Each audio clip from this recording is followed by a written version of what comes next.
జీవాధిపతి అయిన దేవాది దేవునికి మహిమ కలుగునుగాక. అందరికీ శుభోదయం. కీర్తనల గ్రంథము 147వ అధ్యాయము 11వ వచనము. తన యందు భయభక్తులు గలవారి యందు, తన కృప కొరకు కనిపెట్టువారి యందు యెహోవా ఆనందించువాడై ఉన్నాడు. దేవుని నామమునకు మహిమ కలుగునుగాక. నేస్తమా, నీ దేవాది దేవుని వాక్కు కొరకు ఆశతో ఎదురు చూస్తున్న నీతో ఈ దినాన నీ దేవాది దేవుడు మాట్లాడుచు ఉన్నారు. నీ జీవితంలో నీవు ఎవరైనా నీ పట్ల చేసిన పనులకు ఆనందించే స్థితిని గనక నీవు కలిగి ఉన్నట్లయితే వారి కొరకు నువ్వు ఏమి చేయగలవు నేస్తమా? వారు ఏదైతే అడుగుతారో దానిని తప్పకుండా నువ్వు నెరవేర్చగలిగే ఆ ఉన్నతమైన మన స్థితిని నీవు కలిగి ఉంటావు. కాబట్టి నీ దేవాది దేవుడు ఈ దినాన నీతో మాట్లాడుచు ఉన్నారు. ఆయన యందు భయభక్తులు గలవారి ఎడల, తన కృప కొరకు కనిపెట్టుకొని వారి ఎడల ఆయన ఆనందించే దేవుడై ఉన్నారు.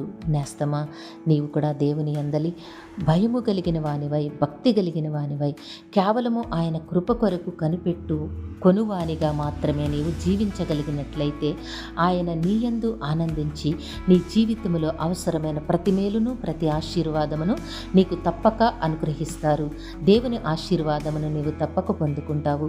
దేవుడు నిన్ను దీవించి ఆశీర్వదించునుగాక. ఆమెన్. ప్రార్థన చేసుకుందాము. వాత్సల్యత తండ్రి, ఘనమైన దేవుడా, మీ ఘనమైన నామమునకు స్తుతులు సమర్పించుకుంటున్నాము.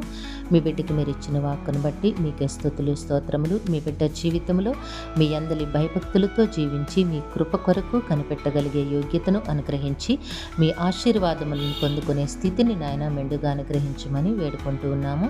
మా ప్రియులందరినీ, వారి కుటుంబములను నీ దివ్య హస్తములకు అప్పగించుకొంచున్నాము. తండ్రి, అందరికీ కావలసిన ఆయురారోగ్యము, పరిపూర్ణమైన రక్షణ, దీర్ఘాయుష్య, నెమ్మదిని ప్రసాదించి మీ శాంతి సమాధానంతో జీవింపచేయండి. యవన కాలమందున్న బిడ్డలకి సకాలములు, చక్కని వివాహములు, ఉద్యోగములు, గర్భఫలములు ప్రసాదించండి. పరీక్షలు రాస్తున్న బిడ్డలకి ఆరోగ్యమును, జ్ఞాపక శక్తిని ప్రసాదించి ప్రతి ప్రశ్నకు సరైన సమాధానమును రాసి ఉన్నతమైన విజయములు పొందినట్లుగా దీవించండి. ఈ దినము పుట్టినరోజు, వివాహ దినం అవసరములు జరుపుకొంచిన బిడ్డలందరికీ మీ ఆశీస్సులు, దీర్ఘాయుష్ను అనుగ్రహించి మీ కృపలో భద్రపరచండి నాయన. మా ప్రియులు చేస్తున్న పనిపాట్లలో, ఉద్యోగ విధులలో, వ్యాపారముల్లో తోడుగా ఉండి వారి కష్టమును అనేక రెట్లు ఫలములు దయచేయమని సమస్తమును మీ కృపకు అప్పగించుకుంటూ ఈ ప్రార్థన యేసయ్య నామములో అడిగి వేడుకొనుచున్నాము తండ్రి. ఆమేన్, ఆమేన్, ఆమేన్.